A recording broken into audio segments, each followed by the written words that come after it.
Hello everyone, and thank you for attending today's webinar on Layers Part 2 in PaintShop Pro. I'm here with PaintShop Professional Brad Barton, who you'll recall from several previous webinars, including the prequel to this webinar, which was Layers Part 1. If you have not seen that webinar, I recommend you give it a watch. So for your convenience, I will include a link to that Layers Part 1 webinar in the follow-up email you'll all receive tomorrow. Brad Barton is very familiar with PaintShop Pro's Layers palette, as he works with layers daily to create rich photo composites as a professional photographer. In this webinar, we'll continue on to a few more advanced techniques on how to leverage the power of non-destructive layer-based editing for more flexibility and greater productivity. Before we begin, I wanted to let you know this webinar will be recorded, and a link to the recording will be sent in the follow-up email tomorrow. So don't worry too much if you miss anything. You'll have the chance to re-watch this presentation at your own leisure. One more quick note before we begin. If you have PaintShop Pro 2020, Update 1 was released a few weeks ago, so if you have not downloaded the update, please make sure to do so either from within your application under the Help tab, or you can visit the Patches and Updates tab on the PaintShop Pro website. I'll also include these instructions in the follow-up email tomorrow. The update is free and includes several improvements to PaintShop Pro, and it's absolutely worth taking a couple minutes to download. Now, last but certainly not least, if you have not upgraded to PaintShop Pro 2020 yet, we are offering a 40% discount off the purchase or upgrade to PaintShop Pro 2020 and PaintShop Pro 2020 Ultimate, which is actually the absolute lowest price of the year and an unbelievable value. So now is the time to buy our upgrade if you haven't already. That takes care of all the housekeeping items for me. I'll go ahead and pass it over to Brad. Hello, this is Brad. As she was telling you, I work as a professional photographer. I do a lot of fantasy type imagery. And this right here, this first one we're going to play with is one of my clients from this year from Halloween. This was a custom costume they did. He and his wife did for Halloween. We're going to bring it up here. I'm going to start with this one for some simple masking to show you the easy way to do masking and how just a simple mask can be very powerful.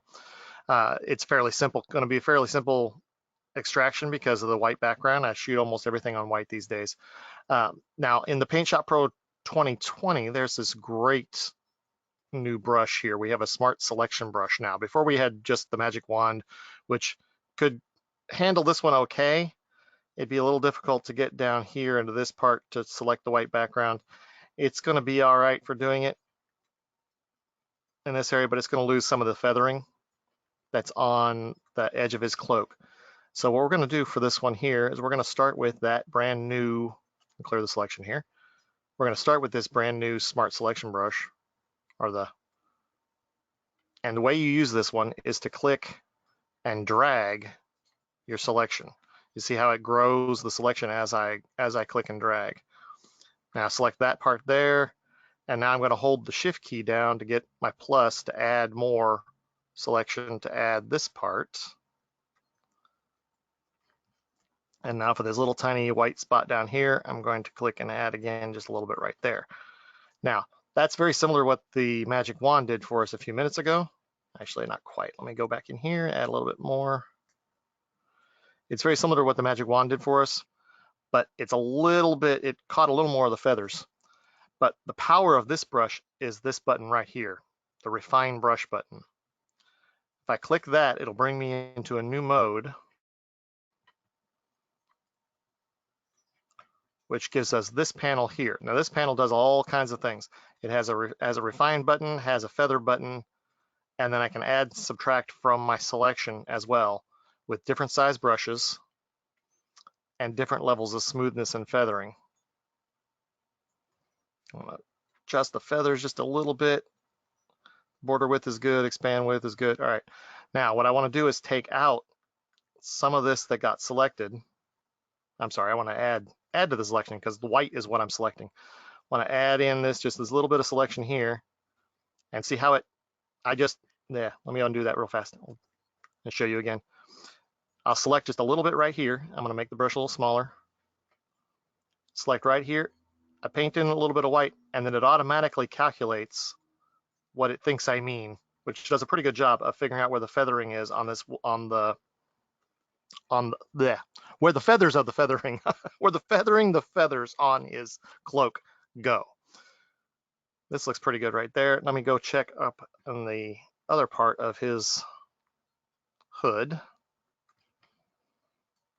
because there's some reflection from the white wall it might have picked up in the brush. Yeah, it did just a little bit here. So I'm gonna make a little bit bigger brush.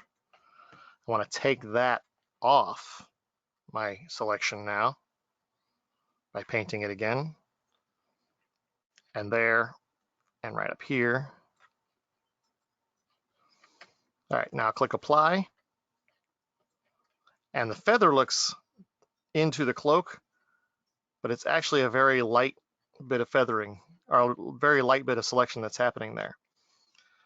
Now, to drop off that layer, I want to create a new mask layer, and I'm going to hide the selection, which is all the white.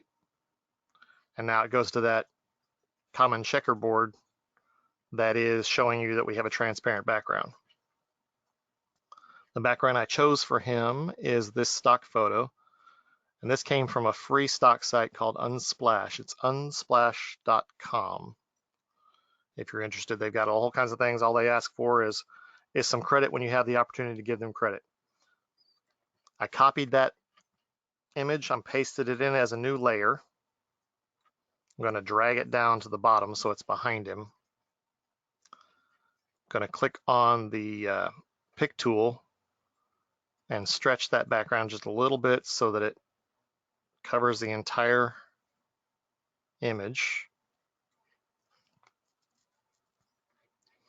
And then it had that really cool bright spot on the image, so I'm going to flip it upside down using the flip tool. Flip and flip vertical. And all that does is reverse everything that was at the bottom that comes on the top. So with this bright spot here, it looks like it's lighting him from that edge. Now that color, the color of that light is a little different. So we're going to come in here, we're going to use the color selection tool. I'm going to find a similar color, this yellow here. And then I'm going to add a new layer. I'm already selected on this guy, on my subject. I'm going to add a new layer. It's just going to be a blank layer. There's nothing going to be on it. As you can see, it's just a checkerboard layer.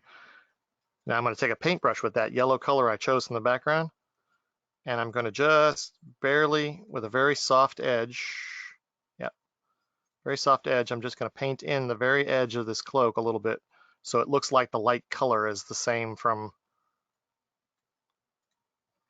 that bright spot. All right, it looks a little ugly here, so what we're going to do is blur that with a Gaussian blur. That spread out a little bit more. That looks pretty good. I'm going to turn the opacity of that layer down a little bit so that it's not quite so obvious. That's what I did. And I'm going to experiment with the blending layers a little bit. I think overlay is probably where I want to be. No, not overlay. I'm going to go back to soft light. Soft light is a good all-around blending mode. I'm going to turn it back up again so we can see it again. So it just added just a hint of that color. That's with it on, that's without. The best effect is the one you barely notice. And then for a finishing effect, I'll show you another cool technique that we can use. I'm just going to take this abstract image of gray. I'm going to copy it as well. And I'm going to paste it in over the top of my subject here. Going to resize it so that it fits over the entire image. I'm going to flip it so the light corner here is on the top left side. So mirror horizontal. Now I'm going to change that blending layer to multiply. Now what this has done is it's because that light top corner, it's lightened up, it keeps this part up here light, but all this starts to become darker. So it gives me a little bit better control over the light direction. And I can further refine that by creating a new mask layer of that, do a show all. And now with a mask layer, what you paint black is visible, what you paint white, or what you paint black is hidden, what you paint white is visible. Right now I've got 100 opacity, so it's fully opaque. So if I started painting, it would wipe out completely. If I started painting black, it would wipe out completely this gray layer. But I don't want to do that. I'm going to go back, undo, and I'm going to change this opacity down to 20% so that I can build it up slowly. So if I want to have just a little more light here, I paint away that gray areas. As you can see, the mask is starting to change. So you paint in this black where the light makes sense to be coming from.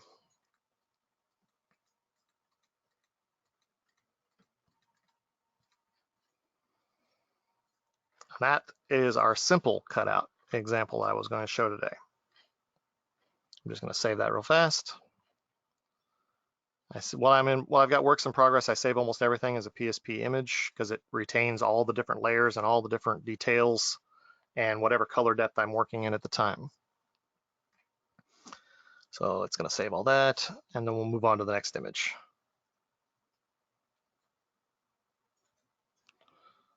I'm going to leave that there.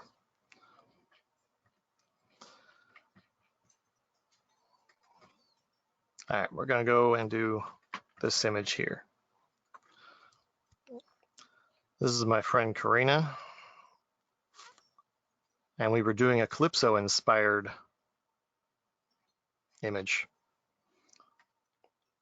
I'm going to show you a fun trick with hers before we do the background dropout.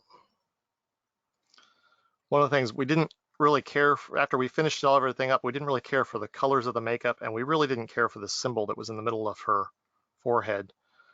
So we came in and did for her. First step was to come in here with the clone brush and gently take out this symbol again.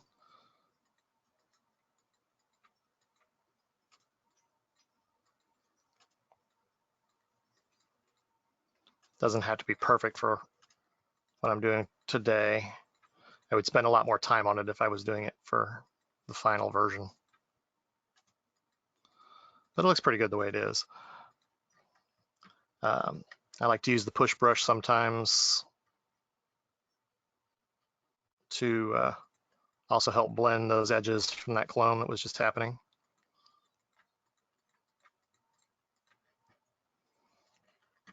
All right, but we also didn't like the colors of doing this.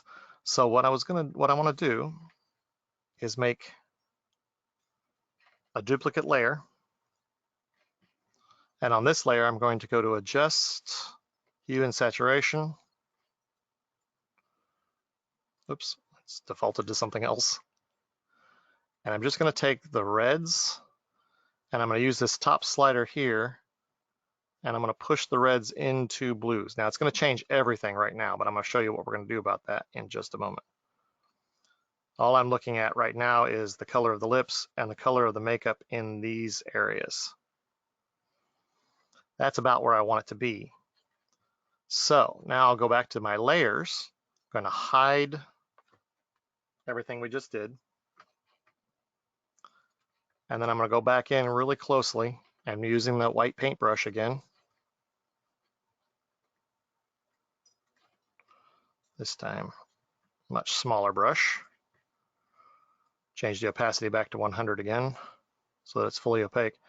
And I'm just going to paint in. This time I'm going to paint in with white because I want to show the layer.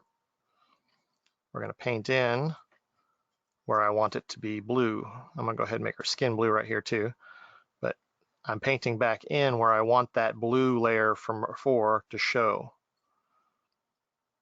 So that's blue, that's blue.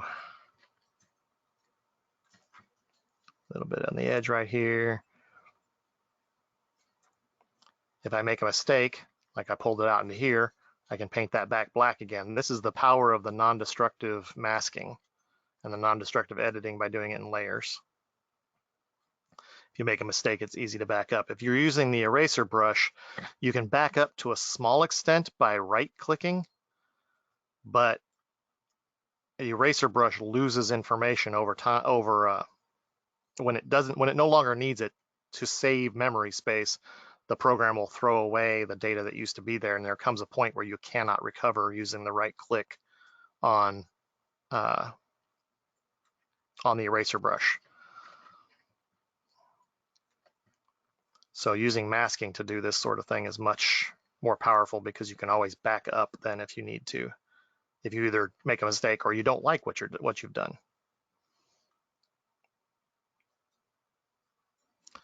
And the same thing here, because I've done this mask, I could always go back now, duplicate this layer again, drag the duplicate back up into here again, and try to adjust the colors again if I didn't like the blue colors or didn't quite get the color of blue I wanted.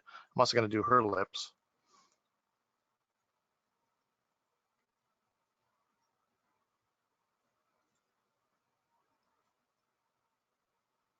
Because I liked the blue lip look when I was doing the other part of it. And I got a little bit onto the skin, so I got to get that off. Missed a little bit of lip right there.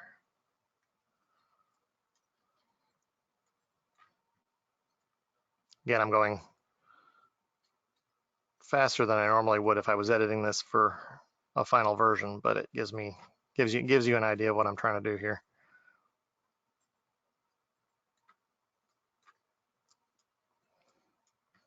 I'd be a little more detail motivated if I was doing this as a final version.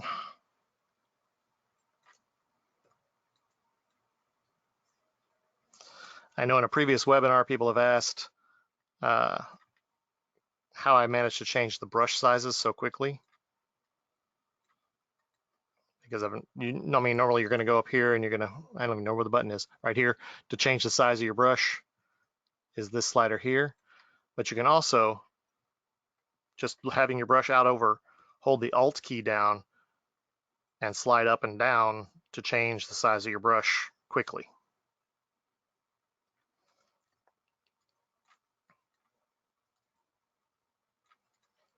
All right, I think that'll do it for the color. So now what we've done is gone from this red makeup we had into a blue makeup. Gonna merge all that together. And then we're gonna go and do our selection again on the background. Nope, wrong brush. Well, it is the right brush. Click and drag to do our selection. You picked up a lot of that, that's good. Gonna select this down here. And now a little bit of this white area in here, we're gonna try and pick up as well. It's close enough for this first step. Let's say layers, new mask layer, hide selection. No, wait, I wanna go back one. Let's refine the brush first. And refine the brush, it looks like it did okay right there. I wanna add to it a little bit more right here. Right here. I'll add a little more right there. A little more right in here. And that's close enough for what we're doing. All right, now we're applying again. Now we'll go to layers, new mask layer, and hide the selection again. Take this beautiful picture from Cozumel.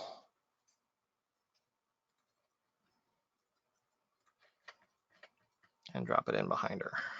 Oops, I still have my selection on. I right click to get rid of my selection that I had there. Drag that layer down so that it's behind her. And then I just resize it and position it to where I want it to be.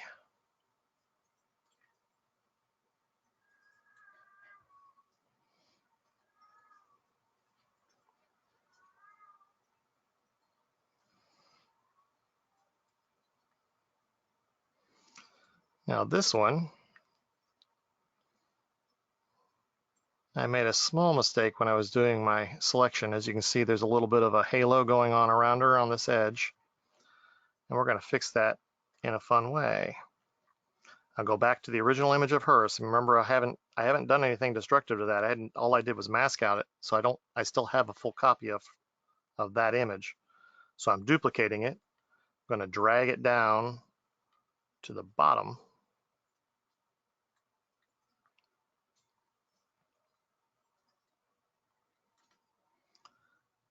And then I'm going to drag this up above her. Now what's happened here is that's now masked out the background that I was setting up instead of her. That's okay, I don't need that image anymore. So I've deleted that layer. This mask here, I'm going to go to Image and Negative Image to reverse it.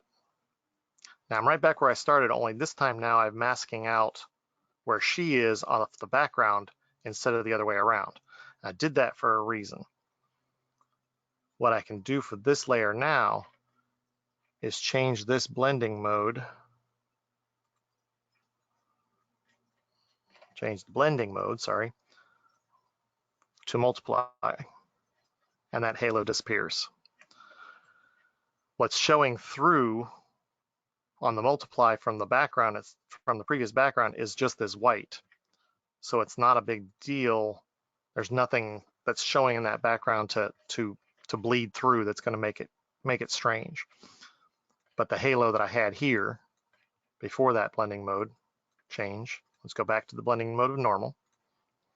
See, this white halo here disappeared when it went into multiply.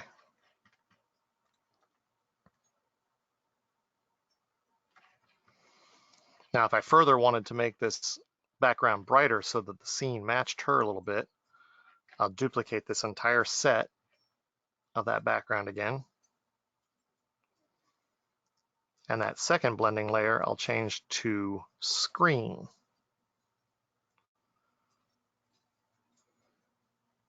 Now the brightness of my background comes up without losing the benefit I got before from the haloing, benefit I got before of getting rid of the halo. And if I want to change the contrasts of my background now, I can change the opacity of the screen layer down a little bit to make it darker. And I can change the opacity of the multiply layer to make it lighter. I don't want it that light, obviously, but I'll bring it back up until it looks right, until the contrasts on the background match similarly to the contrasts on her. Because different light quality is one of those things that gives away a composite very, very quickly. That looked pretty good right there. And then again, if I wanted to, I could take in and do this layer over the top to change my lighting around even more like we did before on the previous one. So we're going to do this again real fast to show you what that looks like and show you how to do it again. Bring it up, size it.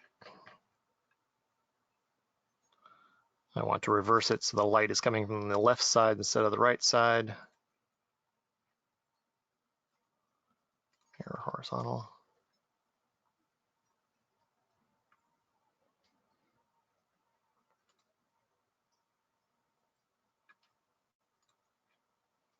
Change it to multiply.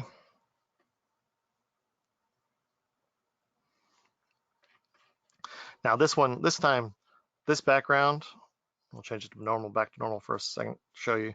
This background has some fairly hard edges to the modeled color, even though it is a very out of focus image.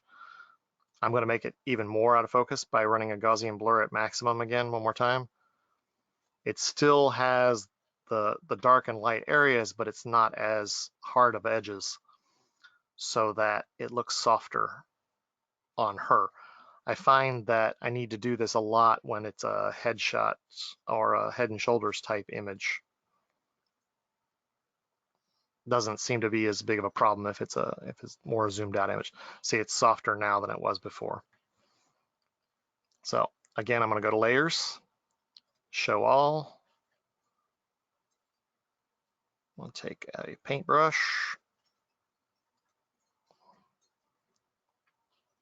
set at a 20% opacity.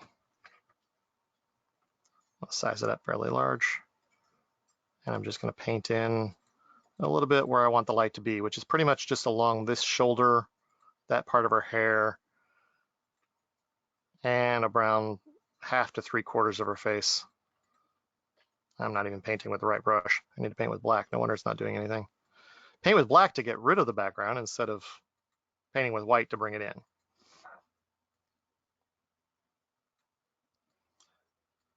It's the one thing I find myself doing wrong more than anything else. That I find the mistake I make more than anything else is realizing I'm painting with the wrong brush on a mask and it's not doing anything, and it frustrates me, and I realize, oh wait, it's because I'm painting with the wrong color.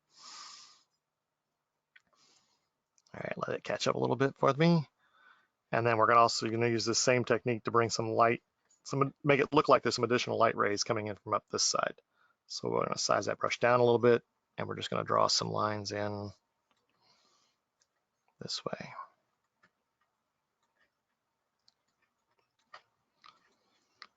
It's actually a very subtle effect, but it does have some ability to it. And we're going to stop there for her at the moment as well.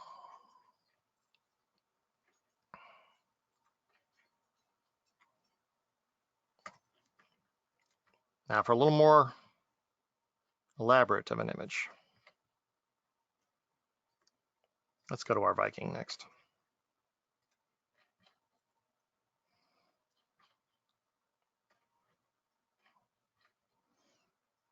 And I just remembered I wanted another image as well. So I need to come over here and find it real fast. For this one, I want to add in a little more color when I bring it in, but I want it to be a cool color. So I'm going to bring in another abstract image I have, only this one's blue, and I'll show you where we'll use that in a moment. All right, as before, this one already looks like, yeah. A lot of my images I crop in to be 8x10, and the reason I do that is because an 8x10, 4x5, however you want to phrase it, aspect ratio is accepted by Instagram and as well as square. That's the largest vertical you can have is 8x10 on Instagram.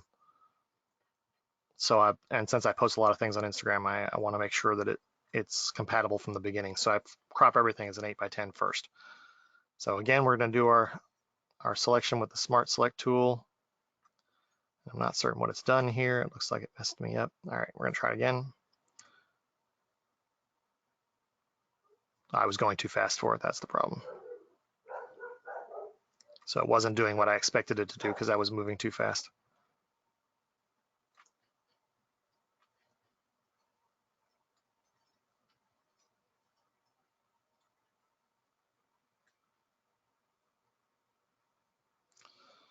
All right, selecting.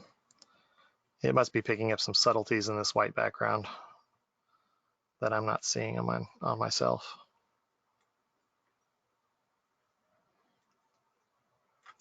Select there, select here.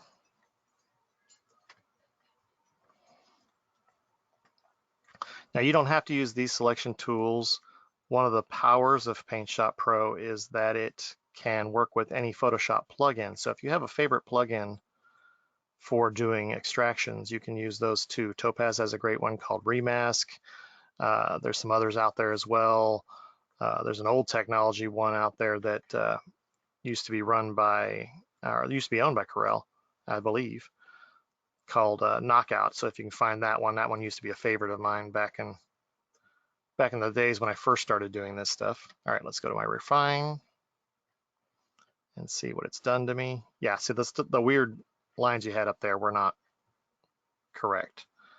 So I want to subtract this stuff on her cloak from the selection. And this is another place where holding the Alt key down and clicking and dragging can change the brush size. This works as well for that. So I'm taking all this out here. You see as I click, it's expanding a little bit too after I click. That's because the computer is telling me, okay, yes, I see what you're talking about. I know you don't want that part to be in there. All right, that all looks good. I'm gonna have to say apply and then zoom in a little bit so I can get this part under her arm fixed up properly. Go back to the selection brush, refine brush again. Yeah, see, none of that selected the way I wanted it to. So we're gonna come in here, we're gonna add that selection to our refine or to our brush.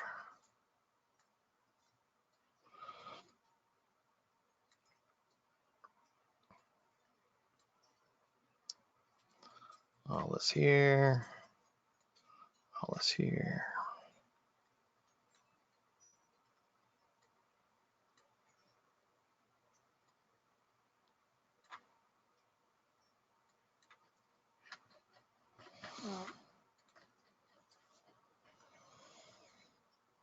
All right, that's gonna do for the moment there. And before, when I was testing with this, it also selected some funny parts of the axe. Yeah, it did it again too. So let's come over here and do that. Oh, no, actually looks like it did a good job this time. Okay, great. So we'll zoom out. Now again, we're going to do a layer, mask layer, hide selection, drop out that entire bit. Right click to get rid of the dancing ants, and that looks pretty good. So let's find our background. It's another stock photo. I think this one also came from Unsplash. I'd have to look it up to be sure, but I think it came from Unsplash.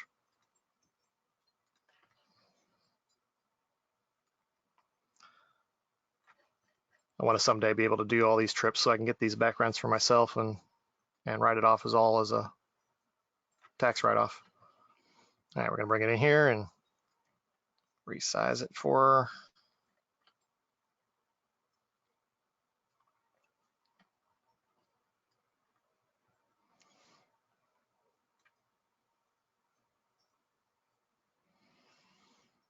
I want to get the mountain behind her so it's not really just cutting through her head, so it doesn't come through this part of her body. So I'm moving it around a little bit until I find it where I want it to be. Yeah, that looks pretty good right there.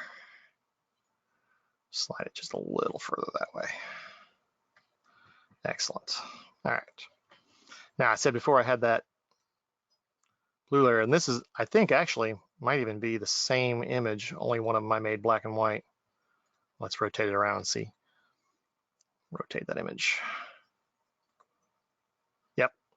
It's basically the same image I had before, only this time it's black and white. Only this time it's in color, I mean, the original color I had for it. So we're copying that. We're gonna paste that over the top of her. I still want the light coming in from the top right corner, so I also need to adjust. Did I hit the wrong button? Nope. So I also want to flip it the other direction. So we're going to mirror horizontal.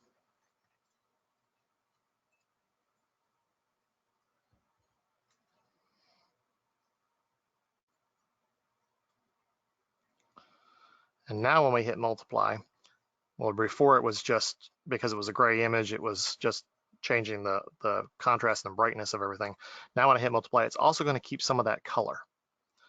See, it cools off the image just a little bit with that color. Again, we're going to come in with layers. Going to show all.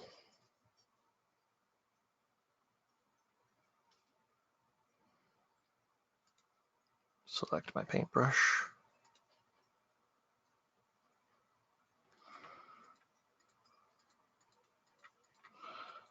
I'm going to paint out some of this right here at her face. Use, where'd that come from? What'd I do? I have no idea where that came from. I loaded it somehow. Sometimes if you use a background, a layer like this that's too blue, you'll end up with areas like this on her hand where her hand looks completely blue, and it looks like all the circulation's been cut off to her hand, and there's, you know, some death showing up into it. So we're going to paint a little bit of it out again so her hands aren't quite so blue. Paint it there, and then again we're going to bring in some light from this side, or from the top edge.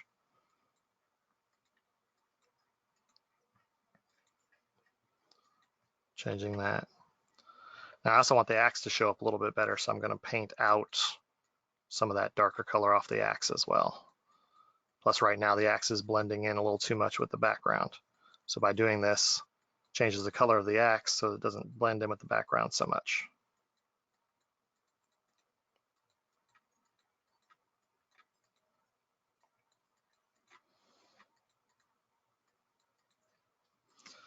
A little bit on the horn as well. And a little bit more on the armor right here on the edge on her shoulder.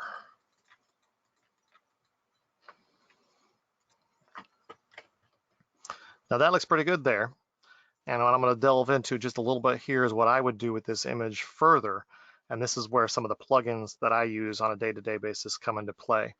The first thing I'm going to do, or the next thing I'm going to do, is run this script that I wrote, and I bound it to a button. But basically all this script does is it does a copy merged of what we're seeing, and then pastes that merged layer back in as a new layer over at the top of what it's doing now. So basically I've just created a complete copy of the image that I had and then pasted it in as a new layer. And then it renames that layer so I'll know what it is later. And I'm going to run Nik Effects on it, Nik Color Effects, which when Google owned this was free. Another company has bought it now, and I think they're selling it again. So you can still get color effects, a new version of color effects, but there is a small cost to it.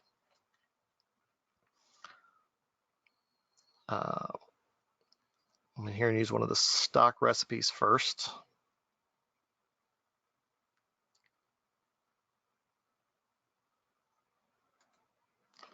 Called Black Gold.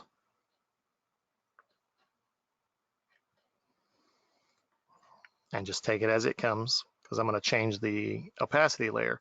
Now, if layers in general confuse you, try to think of them as layers of paper or tissue paper. Even when you used to do the paper dolls, you'd lay layers on top of layers of paper on top of one another. That's all the layers are as well. In this case as well, it's just electronically done. So we're pasting in this layer with all this enhancements that were done with Nik. And then what I'm going to do is change the opacity of that layer so that more of the underlaying elements seep in. I'm going to change it way down, as a matter of fact, because I only want to get a hint of what we just did at this stage. I'm going to change it down to about 20% or so, 24 looks like. So what is that, 18 now? And that's pretty good. We're going to do duplicate layer again. So basically I'm doing a copy of everything I'm seeing. A copy of the merged image, and then pasting it as a new layer. I'm going to run color effects again.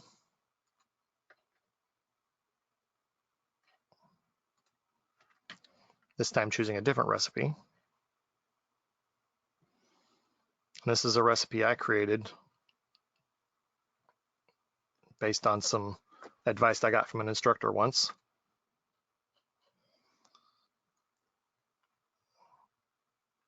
And this is dark contrast and bleach bypass. I'm going to change up the saturation levels so we still have a little bit of saturation from the previous. And then I'm going to come in here and add a darken line center. What this does is brighten everything around the area where I just clicked. Sorry, I didn't do that right. Brighten everything around the area that I just clicked. Get rid of this one again. This is not the control point I want. There, place center. I want to place the center right about here. So this is brighter, and then it darkens down everything else. But I don't want to darken down the axe that much, so I'm also going to take off the effect off of that. I'm also going to take off the effect right here at her hand. Click OK.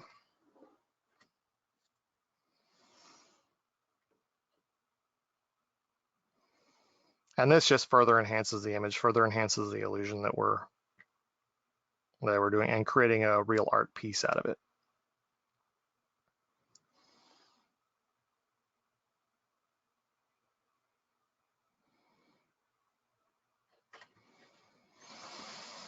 So from our humble beginnings of this image, go back and find my original here. We're going to duplicate it, and I'll drag it to the top so you can see the transition difference we've had.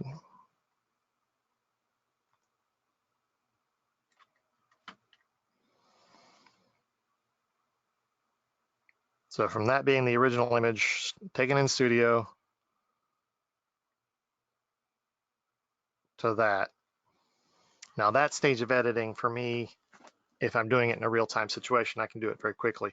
But this gives you a good start on where you want to be from composites and how much you can add by using additional plugins, additional layering going on, and just play with it. And there's other effects you can use for things too to make that are built into PaintShop Pro as well, with the artistic effects and the illumination effects. I do use these a lot, the lights and the sunbursts. Let's see if I can make something fun with the lights, for instance. No, not lights. That's not what I wanted. That's too much to show you right this second. But the sunburst gives me a bright spot, similar to what that bright and dark and center was a minute ago. Allows me to choose where I want that sunburst to be, and drag that plus sign around, and it creates a bright spot in the image of whatever color, whatever intensity. You can add rays to it, and there's different effects like that in PaintShop Pro that you can use to further enhance your composites and make them feel more believable. How are we on time? Do we have time for one more, or are we gonna, look, we're about 45 minutes in, aren't we? Did I lose her?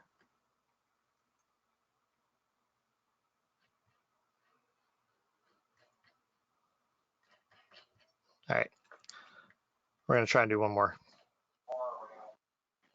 Hey, Brad. Yeah, I actually have 2 questions or so. If you don't mind, I could ask you those right now. Yeah, that's fine. Brad? Yes, I'm here. Can you hear me? I can hear you. Okay, good. Sorry about that. That's all right. You said you had questions. Yes, 2 questions for you. First of which is, are you using a stylus and tablet? No, actually, I use a trackball from Logitech. I think it's the Mouse Man. You'll recognize it. It's a long cylindrical trackball. It's got a large red tracker. The trackball is a large red piece in the middle with buttons on either side of the device. Basically, I use the 2 forefingers to roll the ball around, and ring finger and thumb to press right and left buttons. Perfect. And that's the one you would recommend if someone was asking instead of I have used that trackball forever. I love this trackball. I'll be sad if Logitech ever stops making it. Okay, perfect. I've gone through about 3 or 4 of them in my lifetime. Perfect. Thank you. The second question was when you were using multiplying for a selection. There was just a couple questions. If you could go through what exactly it means to multiply a selected mask or layer. Oh, to multiply layer? Mm-hmm. Yeah, let's see if we can do this one, because I saved this one as a PSP image, so we can try to play with this one.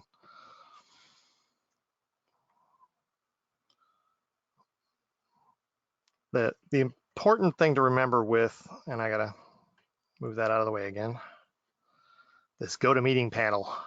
I need to move it to another screen or something. It's crazy. All right. Oh, I didn't do it on this layer, or did I? Yeah, I did it with this. I did it with this multiply.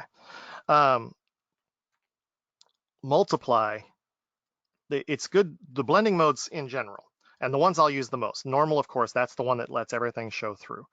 And then it's important to remember the ones that are kind of opposite of one another, and that's multiply and screen. What multiply will do is it allows things that are dark to shine through and hides the things on that layer that are light colored. So for this particular, let's go back and make it normal for a second. So for this particular image, and it's got the mask, so it's painted out a little bit too, so turn the mask off too. For this particular image, what will happen when you make this image multiply, when you multiply this image, is this stuff that's light in color will kind of disappear, and the stuff that the darker it is, the more it will show through. And then screen is exactly the opposite. I'll show you screen with this same image. Screen is exactly the opposite. Everything that's light in color shows through, and the things that are darker disappears.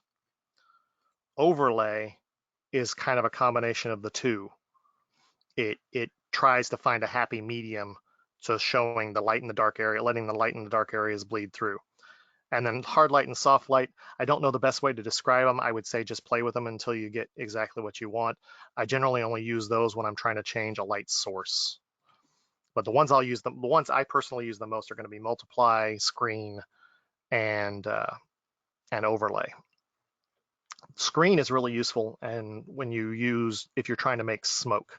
Let me bring in one of my smoke textures and I'll show you. I sat one day with a fog machine in my studio on a black background and created these. So basically it's just white smoke on a black background. So if I copy this and paste it over the top of this image here, and change that blending mode to screen, everything that's white will show through, everything that's dark will disappear. So we end up with just the white smoke. Now, because the black edges aren't completely black, you'll have issues like this, or we'll have a hard line there or a hard line down at the bottom because because the white smoke ran right to the edge of the frame. And what I would do there is use a mask with a very soft edge brush to brush it out. Or if I didn't care about the destructive part, I'd just take an eraser brush with a very soft edge. See, right now it's got a hardness of 0, and just barely hit along the edge of it to erase that hard edge, so that it's not as obvious of what happened, or that it was pasted in, I mean. Does that answer the question? Yes, that was a great demonstration of those capabilities. Thank you very much. There's not many more questions now, so I think we can go ahead and close out unless there's anything else you wanted to show, Brad.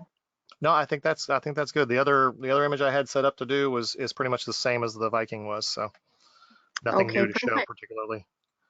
Okay, great. Well, I wanted to thank you so much for the great presentation, and thank you to everyone for attending as well. Just a reminder to keep an eye out for that follow-up email you'll receive tomorrow. There's a lot of good stuff coming in that email. You'll receive a link to watch a recording of this webinar. You'll also receive a link to watch the prequel to this webinar called Layers Part 1 that Brad conducted about a year ago with us. Also, you'll see instructions on how to download PaintShop Pro 2020 Update 1 for free if you haven't yet. And finally, a link to purchase or upgrade to PaintShop Pro 2020 or PaintShop Pro 2020 Ultimate for an incredible 40% off, which again is the lowest price of the year. Okay, so we hope everyone enjoyed this webinar and see you all next time. Thank you.